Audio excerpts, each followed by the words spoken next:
The first will be Captain Tom Cullen. Tom is the administrator of the California Office of Spill Prevention and Response. His team and he work to protect and preserve 3,400 miles of shoreline and 7,700 square miles of state waters from oil and deleterious substances, and is one of the most prestigious and effective oil programs in the world. Prior to his appointment, Captain Cullen served in the United States Coast Guard for 31 years. And I'll go ahead and just introduce Mark, Tom, so you can pass it right over to him when you finish.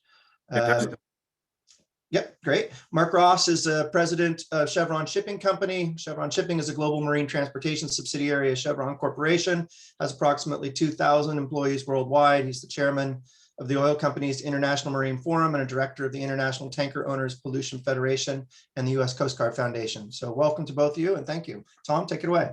Hey, thanks, Greg, and thanks to everyone for joining us in our, well, this is my 5th Spill Technology Workshop as administrator. I don't know how many there were before that, but certainly after a very strange 2020, it's very disappointing that we're not there with you, Mark, in San Ramon to all get together and celebrate the wonderful technology that's emerging.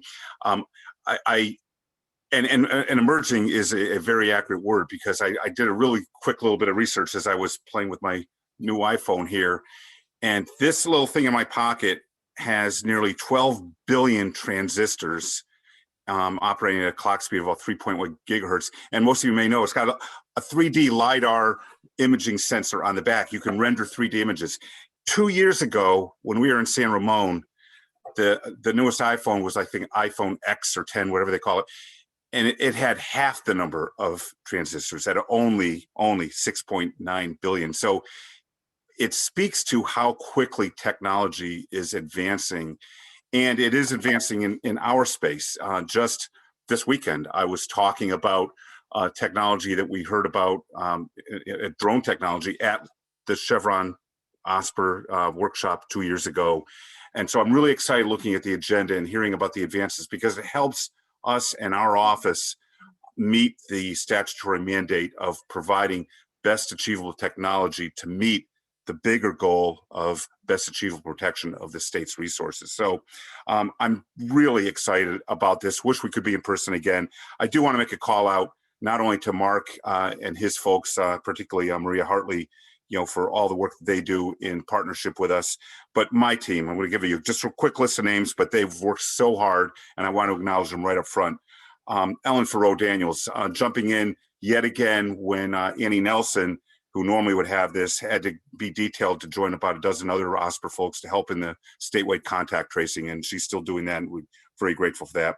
Adam Reyes on the IT side, Judd Muscat, Lindsay Soam, Jenna Driscoll, John Crisp, and Steve Gonzalez, and of course our host, Greg McGowan. I'm really excited, and Mark, I hope you share in my optimism.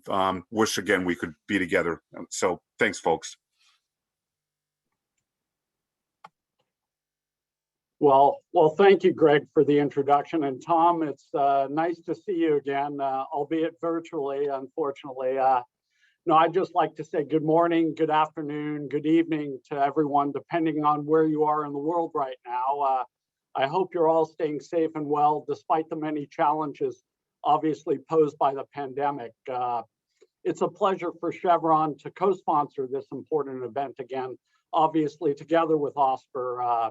It's also a pleasure to have so many distinguished speakers and attendees from both government and industry.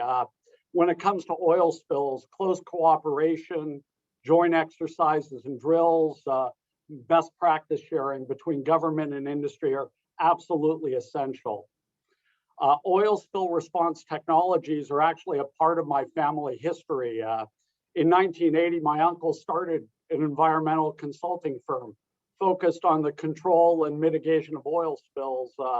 He was instrumental in me pursuing degrees in chemical engineering and ultimately joining the oil and gas industry. I guess I should thank him for that, but my uncle retired quite a few years ago already, but the company founded is still going strong, and I'm happy to see that one of the partners from that company will be presenting and speaking to you later this week.